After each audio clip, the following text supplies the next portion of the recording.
ఓం నమో వెంకటేశాయ. శ్రీ వెంకటేశ వజ్రకవచ స్తోత్రం.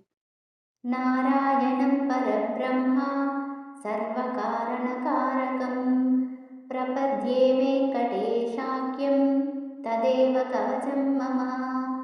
సహస్రశీర్ష పురుషో వెంకటేశ శిరోవతుః ప్రాణేశః ప్రాణనిలయం ప్రాణాన్ రక్షతి మే హరిః.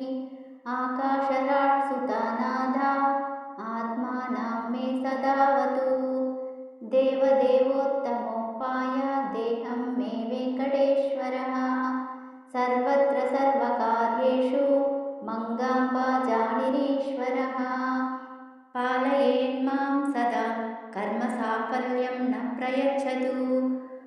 య ఏతద్వవ్రకవచ మభేద్యం వెంకటేశితుః. సాయం ప్రాతః పఠే నిత్యం మృత్యుం తరతి నిర్భయः.